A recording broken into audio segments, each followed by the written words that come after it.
लोग कहते हैं गंगा माँ है, लेकिन अगर माँ ही अपने भीतर छुपे राज बोल दे तो इंसान पागल हो जाए।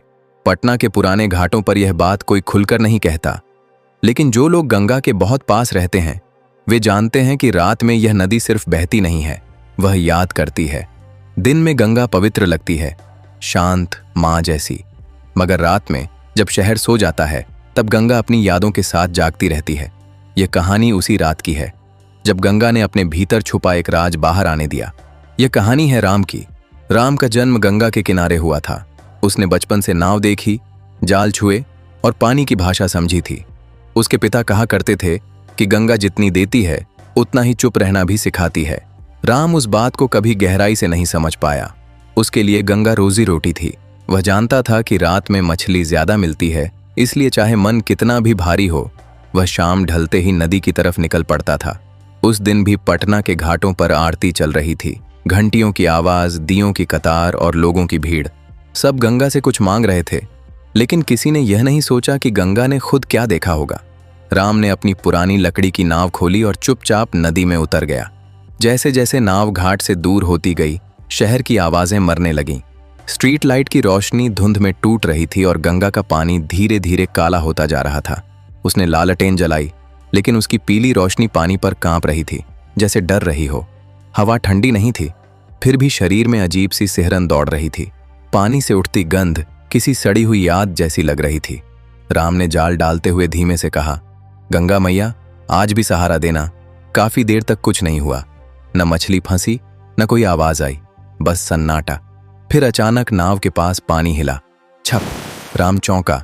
उसने सोचा कोई बड़ी मछली होगी, लेकिन तभी उसके कानों में एक बहुत धीमी आवाज पड़ी, जैसे किसी ने पानी में डूबते हुए उसका नाम लिया हो। राम! उसका दिल जोर से धड़क उठा। उसने पीछे देखा, आगे देखा, ऊपर आसमान की तरफ देखा। कुछ नहीं। वह खुद को समझाने लगा कि यह उसका वहम है, लेकिन उसके हाथ ठंडे पड़ चुके थे। उसे महसूस हुआ कि नाव के नीचे पानी बह नहीं रहा, जैसे कुछ नाव को थामे खड़ा हो। राम घुटनों के बल बैठकर पानी में झांकता है। उसे अपना ही चेहरा दिखता है, लेकिन वह चेहरा अजीब तरह से मुस्कुरा रहा होता है। उसकी आंखें गहरी काली होती हैं, बिल्कुल खाली, जैसे उनमें कुछ बचा ही ना हो। उसी पल नाव के नीचे से कुछ भारी गुजरता है। नाव जोर से हिलती है और पानी गोल गोल घूमने लगता है। ऐसा लगता है जैसे गंगा सांस ले रही हो, लंबी गहरी सांस। धीरे धीरे पानी में बुलबुले उठने लगते हैं, पहले छोटे फिर बड़े। फिर अचानक गंगा की सतह फटती है और एक औरत का चेहरा बाहर आता है। उसके बाल पानी में फैले होते हैं, आंखों के नीचे गहरे साए होते हैं। वह किसी लाश जैसी नहीं लगती, बल्कि किसी ऐसे इंसान जैसी लगती है जो बहुत देर से बोलना चाहता हो। उसकी आवाज शांत होती है, लेकिन उसमें ऐसा दर्द होता है जो सीधे दिल में उतर जाए। वह राम से कहती है कि वह रोज मछली पकड़ता है, लेकिन कभी उन लोगों के बारे में नहीं सोचता जो मछली नहीं बनते, याद बन जाते हैं। वह बताती है कि एक रात उसे इसी घाट के पास नदी में फेंक दिया गया था। लोग थे, रोशनी थी, शोर था, लेकिन किसी ने सवाल नहीं किया। गंगा ने सब देखा और सब अपने भीतर रख लिया। जैसे जैसे वह बोलती जाती है, हवा तेज हो जाती है, लालटेन की लौ कांपती है और बुझ जाती है। चारों तरफ घना अंधेरा छा जाता है। अब सिर्फ उसकी आवाज और पानी की गहरी गुर्राहट सुनाई देती है। नाव जोर जोर से हिलने लगती है।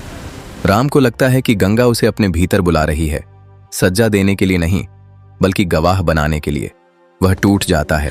रोते हुए हाथ जोड़कर गंगा मैया की कसम खाता है कि वह फिर कभी रात में नदी में नहीं आएगा, कि वह इन सब यादों को कभी हल्के में नहीं लेगा। अचानक सब कुछ रुक जाता है। हवा थम जाती है, पानी शांत हो जाता है। अंधेरे में कुछ भी नहीं रहता, न चेहरा न आवाज, सिर्फ राम की तेज सांसें। उसे नहीं पता कि वह कब बेहोश हुआ। सुबह जब उसकी आंख खुलती है तो वह घाट के पास होता है। सूरज निकल चुका है, लोग नहा रहे हैं, बच्चे खेल रहे हैं। पटना फिर से जिंदा हो गया है, लेकिन राम बदल चुका है।